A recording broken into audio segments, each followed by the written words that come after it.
Hello everyone, welcome to beyond teachings. I am Suman Shankar, your physics teacher. तो आज हम लोग क्या पढ़ने वाले हैं बच्चों? आज हम लोग जानने वाले हैं किसके बारे में? बुओयेंसी फोर्स के बारे में, और थोड़ा डिटेल से हम लोग जानेंगे, ठीक है ना। तो प्रीवियस सेशन में हम लोगों ने क्या पढ़ा था? प्रीवियस सेशन में हम लोगों ने पढ़ा था बुओयेंसी फोर्स के बारे में। और क्या होता है बुओयेंसी फोर्स? क्या होता है? लिक्विड होता है, अपवर्ड डायरेक्शन में लगाता है। अगर किसी ऑब्जेक्ट को हम क्या करते हैं, पानी में या किसी लिक्विड में अगर डालते हैं सपोज, तो क्या होता है, वो लिक्विड भी, वाटर भी क्या करता है, अपवर्ड डायरेक्शन में एक फोर्स लगाता है। उसी फोर्स को हम लोग बोलते हैं बुओयेंसी फोर्स, है ना। लेकिन आखिर ये जो बुओयेंसी फोर्स होता है उसका मैग्नीट्यूड क्या होता है, मतलब उसका वैल्यू हम लोग कैसे कैलकुलेट करते हैं, ठीक है। तो ये हम लोग जानने वाले हैं इस सेशन में। और इसको जानने के लिए हम लोग क्या करते हैं, एक्सपेरिमेंट करते हैं। इस एक्सपेरिमेंट में हम लोग क्या करते हैं कि एक स्टोन लेते हैं, ठीक है, और स्टोन को हम लोग क्या करते हैं, एक रबर स्ट्रिंग से उसको हम लोग बांध देते हैं, ठीक है ना, टाइट कर देते हैं अच्छे तरह से। और टाइट करने के बाद क्या होगा कि जब वो स्ट्रिंग को मैं पकड़ूंगा इस तरह से, तो जो उसका वेट है, स्टोन का जो वेट है, उसके कारण जो स्ट्रेच होगा वो रबर स्ट्रिंग होगा ना, ठीक है। ये रबर स्ट्रिंग जो है, इसका वेट क्या है, डाउनवर्ड डायरेक्शन में जब लगेगा तो ये स्ट्रिंग क्या होगा, ये स्ट्रिंग स्ट्रेच होगा ना। सिंपल है, ये हम जानते हैं, ठीक है। अब हम क्या करते हैं कि ये जो स्ट्रिंग को के साथ मैंने स्टोन को जो टाइट किया है, मैंने क्या किया, उसको एक वाटर सॉल्यूशन में डाल दिया, ठीक है। अब जब मैंने इसको क्या किया, वाटर में जैसे ही डाला, तो जैसे ही मैं इसको क्या करता हूँ, वाटर के अंदर डालते आता हूँ, तो क्या होता है, धीरे धीरे मुझे क्या लगता है, ये जो स्ट्रिंग जो स्ट्रेच हुआ है, रबर वाला जो स्ट्रिंग जो स्ट्रेच हुआ है, उसका स्ट्रेचनेस क्या होता है, कम होने लगता है ना। आपने अगर एक्सपेरिमेंट अगर ये किया होगा, कभी देखा होगा कि अगर सपोज हम क्या करते हैं, उसको डालते हैं पानी के अंदर, तो हमें थोड़ा वेट कम महसूस होता है ना। अगर कोई भी चीज़ को हम लोग पानी के अंदर डालते हैं, एक बॉटल को डालते हैं, तो थोड़ा देर के बाद उसका वेट मुझे लेस होता है ड्यू टू बुओयेंसी फोर्स। तो यहाँ पे भी क्या होगा, सेम चीज़ होगा ना।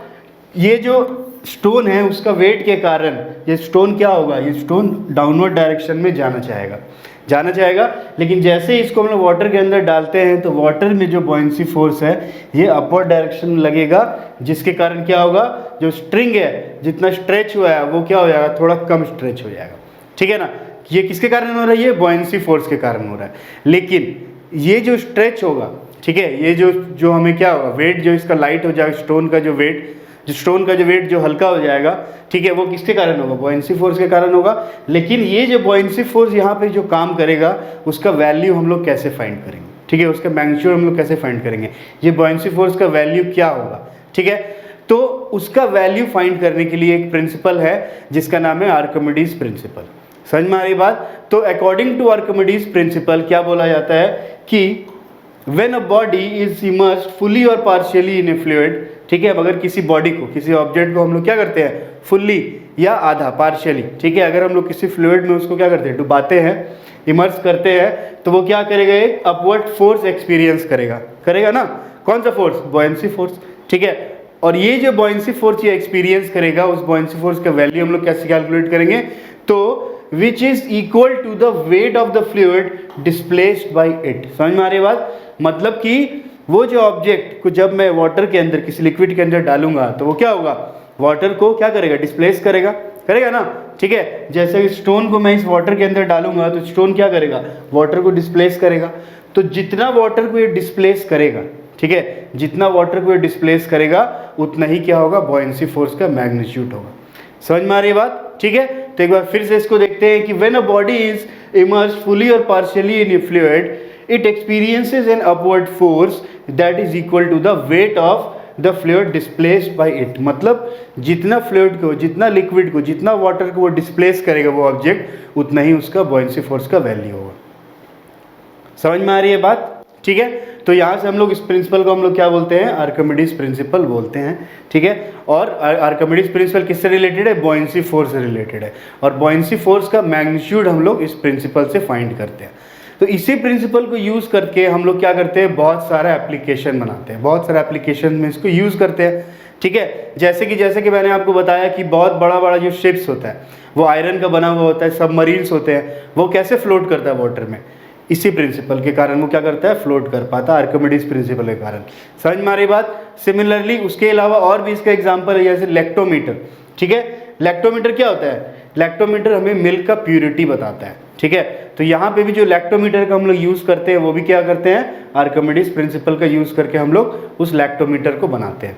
समझ में आ रही बात? उसके अलावा क्या होता है, उसके अलावा है हाइड्रोमीटर। ठीक है, हाइड्रोमीटर का यूज़ हम लोग करते हैं डिफरेंट टाइप का जो लिक्विड हुआ या सॉलिड हुआ उसका डेंसिटी मेजर करने के लिए। समझ में आ रही है बात? तो ये भी एप्लीकेशन किसका, आर्किमिडीज प्रिंसिपल का। तो आर्किमिडीज प्रिंसिपल का क्या एप्लीकेशंस है, सबमरीन शिप्स में यूज़ किया जाता है उसको। ठीक है, लैक्टोमीटर बनाने के लिए यूज़ किया जाता है और हाइड्रोमीटर बनाने के लिए हम लोग आर्किमिडीज प्रिंसिपल को यूज़ करते हैं। समझ में आ रही है बात? ठीक है, तो ये तो बात थी आर्किमिडीज प्रिंसिपल की और इसके एप्लीकेशंस की। ठीक है, प्रीवियस क्लास में जैसे कि मैंने आपको बताया था कि जो बॉयंसी फोर्स होता है ना, वो लगने के लिए जो सबसे मेन फैक्टर होता है वो क्या होता है, वो होता है डेंसिटी। राइट, डेंसिटी क्या होता है, अगर डेंसिटी सपोज लिक्विड का ज़्यादा है और ऑब्जेक्ट का डेंसिटी कम है तो वो जो ऑब्जेक्ट है वो लिक्विड में क्या करेगा, वो लिक्विड में फ्लोट करने लगेगा। ये मैंने बताया था, याद होगा प्रीवियस क्लास में। ठीक है, सिमिलरिटी की उसका उल्टा, अगर ऑब्जेक्ट का डेंसिटी ज़्यादा है और लिक्विड का डेंसिटी कम है तो वो लिक्विड क्या हो जाएगा, सिंक कर जाएगा। ठीक है, तो यहाँ पे जो मेन है वो क्या है, वो है डेंसिटी।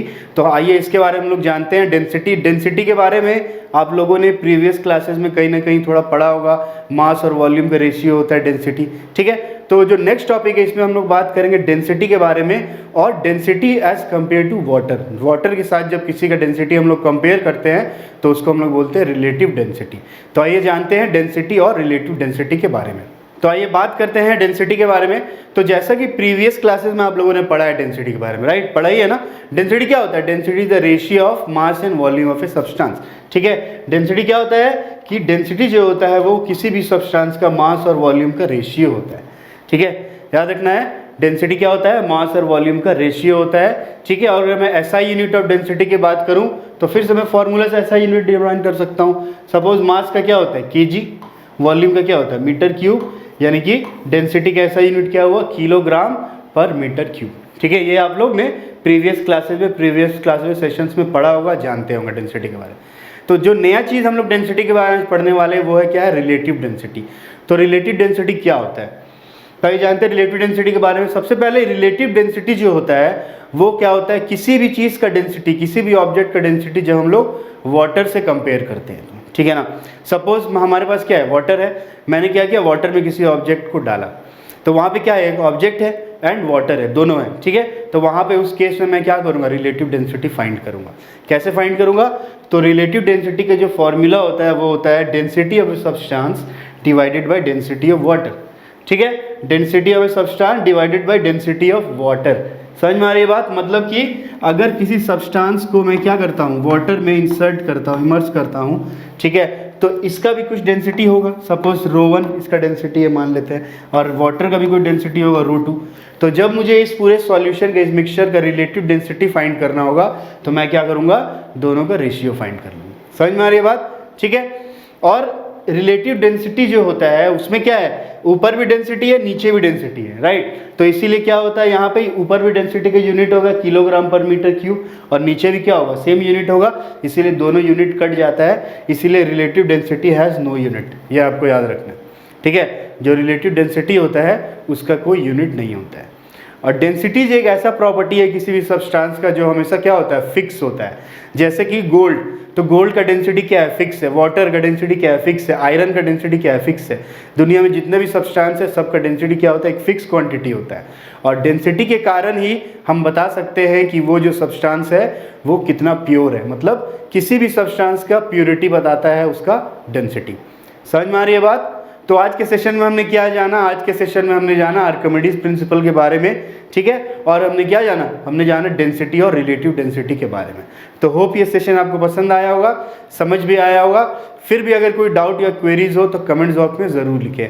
तो मिलते हैं स्टूडेंट्स अगले सेशन में एक नए टॉपिक के साथ। तब तक के लिए good bye, take care and thank you.